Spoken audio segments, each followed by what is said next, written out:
Seguimos con el artículo 7 de esta cuestión primera de la Suma Teológica. En este artículo, Santo Tomás pregunta simplemente si Dios es el sujeto de esta ciencia, ya que trata de muchas cosas, y la respuesta es que sí, Dios es el sujeto de esta ciencia, pero lo dice de un modo muy preciso. En el sed contra, en el argumento contra, dice, es sujeto de una ciencia aquello en torno a lo cual gira todo el quehacer de tal ciencia, todo lo que considera. La ciencia sagrada, la sacra doctrina, gira en torno de Dios y por eso se llama teología. Acá encontramos la identificación. Se llama teología en cuanto gira todo en torno al conocimiento de Dios, que es casi como decir tratado sobre Dios. Por lo tanto, Dios es el sujeto de esta ciencia. Todo lo demás que se considera en esta ciencia está referido a Él como principio y como fin. Y esto queda patente, dice Santo Tomás en el cuerpo del artículo, por los principios de esta ciencia, que son los artículos de fe y que provienen de Dios. Podemos aquí referirnos al credo como una síntesis de artículos que manifiestan las principales verdades, las verdades centrales de la fe católica, de la fe cristiana. Allí encontramos, dice Santo Tomás, los principios de esta ciencia, que están en las Sagradas Escrituras. Están en las Sagradas Escrituras, están en la revelación. Y de estos principios razona, desde estos principios razona y argumenta la Sacra Doctrina.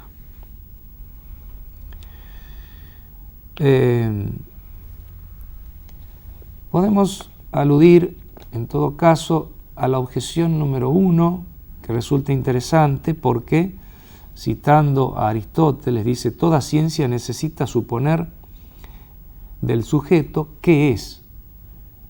Y nosotros sabemos que de Dios, con la razón humana, no podemos saber lo que es. Es imposible decir de Dios qué es. Le decimos más bien lo que no es que lo que es. La respuesta de Santo Tomás, como siempre, arroja una gran luz. La voy a leer. Aun cuando no podamos decir de Dios qué es, fíjense que Santo Tomás lo admite.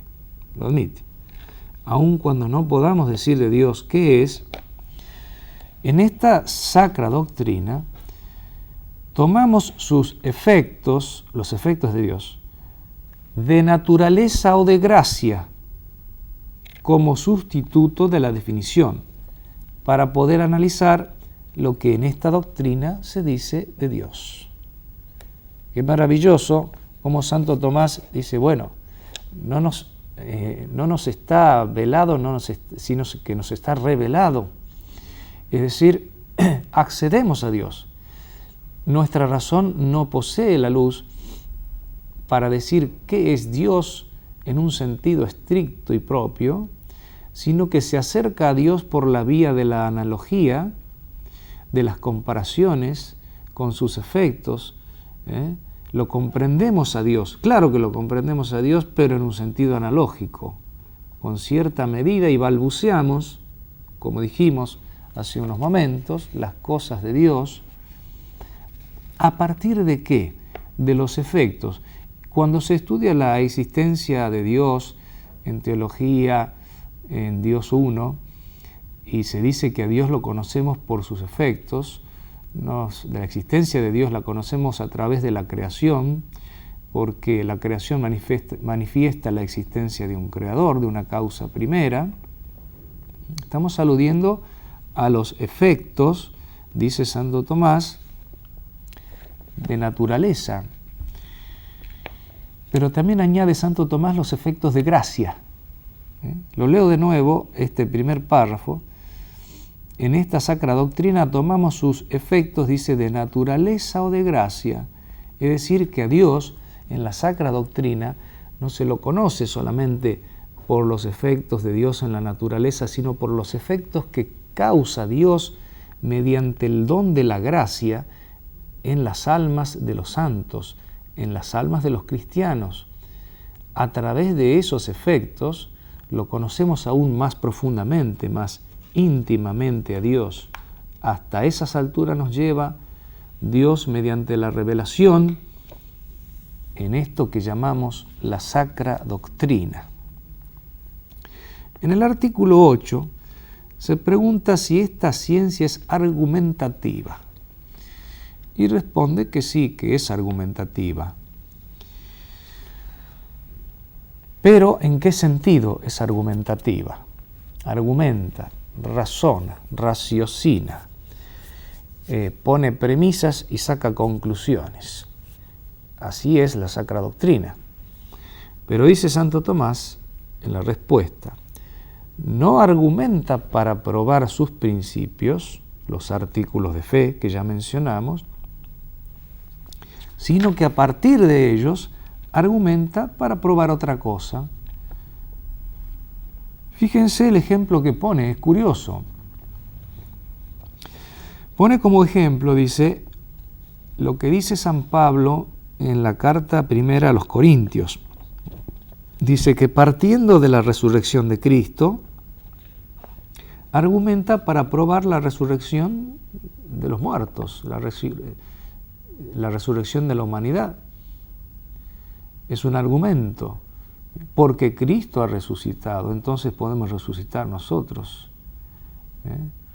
Fíjense, ha resucitado aquel al que han crucificado, ha resucitado. Bueno, pues Él tiene el poder de resucitar a los muertos. Ahora bien, sin embargo, dice, hay que tener presente que dentro de las ciencias filosóficas, las inferiores no prueban sus principios ni discuten contra quien los niega, sino que dejan que esto lo hagan los superiores. La metafísica, que es la suprema de las ciencias filosóficas, discute contra quien niega sus principios siempre que éste esté de acuerdo en algo. Si no nos ponemos de acuerdo en algo en una discusión, nos vamos en vicio, es decir, no llegamos a ningún lado, no podemos discutir.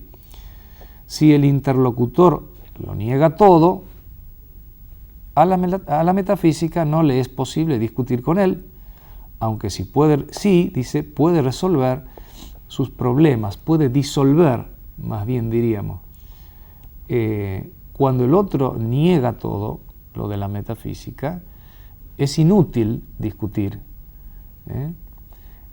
Pero lo que podemos hacer, sí, es disolver los argumentos que nos ponen contra, mostrándole en qué se equivoca él al argumentar. Eso sí. Así pues, ya que la Sagrada Escritura no tiene por encima como superior otra ciencia, aquí parece utilizarlo como sinónimo, Sacra Escritura y Sagrada Ciencia, pero ya dijimos, aclaramos que es en el sentido de que en la Escritura aparece la ciencia sagrada. Dice, no tiene por encima otra ciencia, discute con quien niegan sus principios.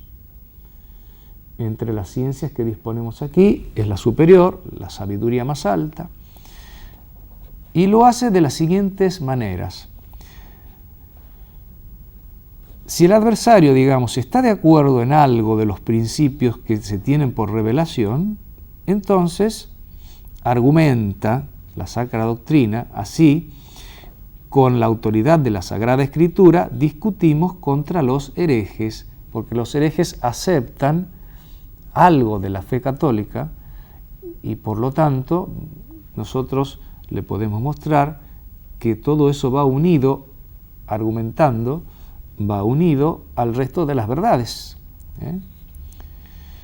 Y con un artículo de fe lo hacemos contra quien niega otro artículo de fe.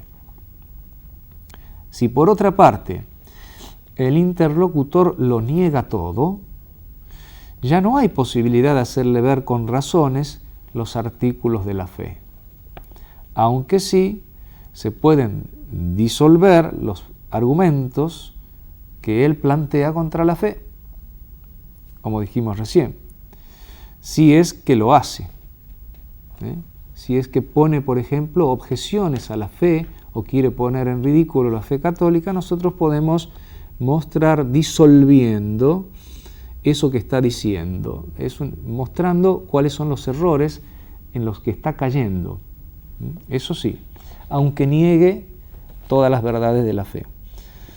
Pues la fe se fundamenta, dice Santo Tomás, en la verdad infalible, y lo que es contrario a la verdad no es demostrable, de donde se sigue que los razonamientos que se presentan contra la fe no son demostraciones inapelables, sino argumentos rebatibles.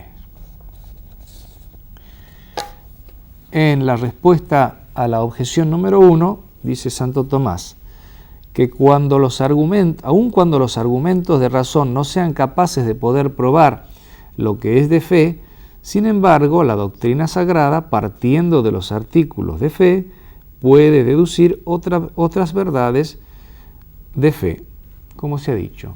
En este sentido, vuelve a insistir Santo Tomás en el carácter argumentativo de la ciencia sagrada, es decir, de la ciencia revelada, ya revelada como ciencia.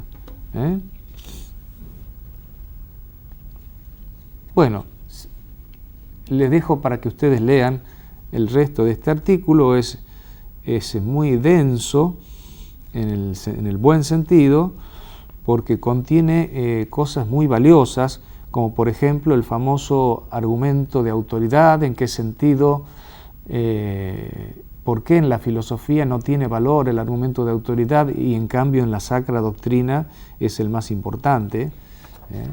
Lo dejo para que lo lean en la respuesta a la segunda objeción.